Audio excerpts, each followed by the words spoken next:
Welcome to Cody and the Cinema. Today I'm discussing the popular science fiction body horror movie, The Substance, starring Demi Moore and Margaret Qualley in a pretty good horror film. And I'm asking myself the question and the audience the question, is this worth buying a $20+ piece of physical media? Is it worth renting? Should I just see it? I wanted to kind of go over my thoughts. And the premise, if you're unfamiliar, is that Demi Moore is an aging actress working for this like fitness show, and she's basically getting the boot because she's old, and there's a substance that lets you create a younger version of yourself. It's not subtle. It's a pretty obvious experiment we're doing there that calls back or calls forward to many different films and ideas. So the film constantly refers to, for example, The Shining.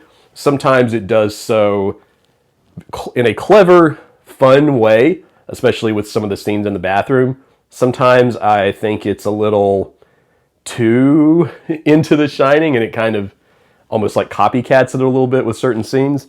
It also has a few really good nods to 2001: A Space Odyssey, particularly in the transformation process. I think you'll enjoy that. But I actually think the best of these that I saw was how it takes the idea of The Picture of Dorian Gray, which itself is a great black and white film with Angela Lansbury in a small role, by the way, and it really does a lot with this idea, with the picture of, Demi Moore's character, Elizabeth, just prominently younger and, in some minds better than her older self.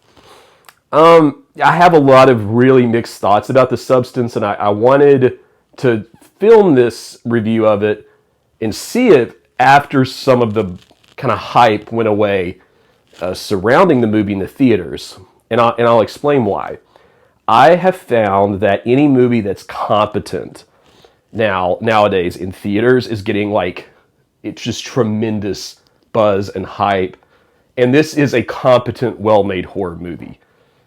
I don't think it is one of the very best horror movies. I don't even think it's necessarily in the top 100 horror movies.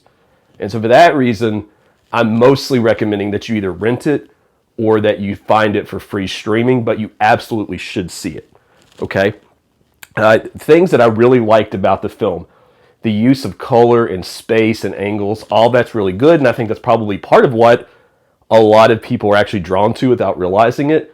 It is so much better artistically than a lot of the films we have. I thought this was true for Barbie as well. The set design in Barbie was strong, and I think that helped build the reputation of that film beyond what maybe it deserved. And it looks good. Like, the 80s vibe is really there, especially with Margaret Qualley's scenes as the young new talent. There is a criticism that I could see lodged at it that I don't like, and I wanted to specifically address this. So Martin Scorsese, with his gangster movies like Goodfellas, sometimes people say, well, look how fun the lives of the gangsters are. Look how, attractive and awesome they look. And Scorsese's glorifying the violence of the gangsters. Well, no, he's not. But he is demonstrating how glamorous this is and how attractive it would look and the dangers that come with it. Similarly to that idea, that criticism I sometimes hear of Scorsese, I have seen some criticisms that Margaret Qualley, she's so attractive and there's so much focus on her body that it kind of undermines the message. No, it doesn't. No, it doesn't. The film goes to great lengths to demonstrate, it's desirable to have a younger, better body or a better version of yourself.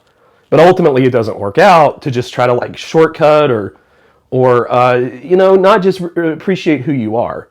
And I think the film does a good job of, demonstrating that. And I like that part of the movie. In fact, I think the movie is at its best when it concentrates on that inner conflict of Demi Moore and the inner conflict of her other self, Sue, I think is the name of Qualley's character. And that is the part of the movie that's so good to me.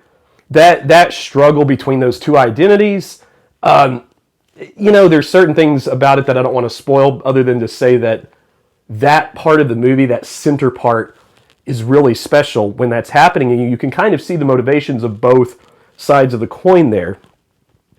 The movie eventually, or in parts, the movie, I don't want to say it changes genres, but it becomes a certain kind of thing.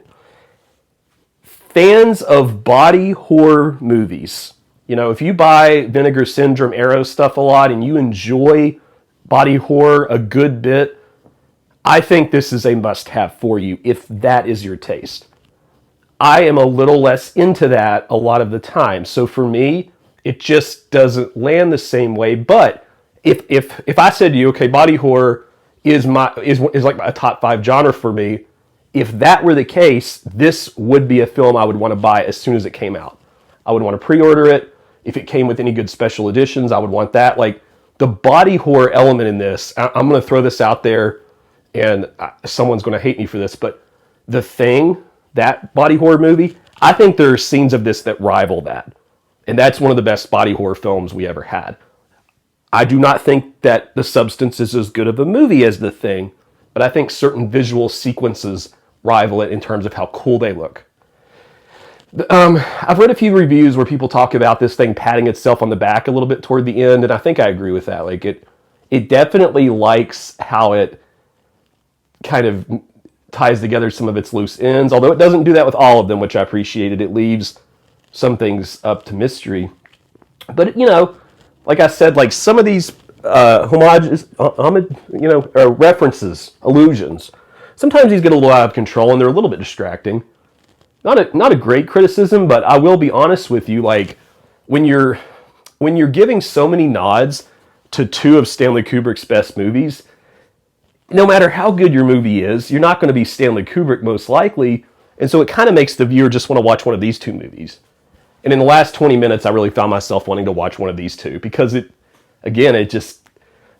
was so respectful of these other films that, it just made me kind of want to watch those. I do think the 2 actresses are so good in this, and I think this will be an all-time classic. But again, I don't know. My big problem where it didn't land in that kind of all-time greats category was it throws out the concepts and the themes, but I don't think the satire parts really land, and it just kind of gets a little goofier than I think it meant to. Tonally, it's better in those scenes in the bathroom when the characters are doing their bathroom thing than I think where it goes. So it didn't quite land all the way for me in that realm. This is about like a 3.5 out of 5 on Letterboxd for me. Certainly a film you should see if you're into horror. If you don't like body horror, don't see it. Like, you're going to get grossed out. I ate lunch right after I watched this. Don't know if that was a good decision. But, again, I have tremendous respect for everyone who was involved in the project. I think this is, you know what I think? This movie will get someone to watch one of these other 2 movies, and honestly, that's what's great about it. Or, it might get people interested in some of Demi Moore's older films, right? There are a lot of good positives and pluses to this film. I did like it, but I would not personally buy it. So those are my thoughts on the film. If you liked it more than me, please let me know. If you actually disliked it, let me know. There's a lot of good nuance, to these conversations about how much we like a film. If it's a 7 out of 10 to me, it might be a 10 out of 10 for you. So if you did find yourself enjoying this content, if you want to click the like button, that would be great. It helps grow the channel. Or leave a comment, like I said, about your thoughts. And we will see you next time on Cody in the Cinema.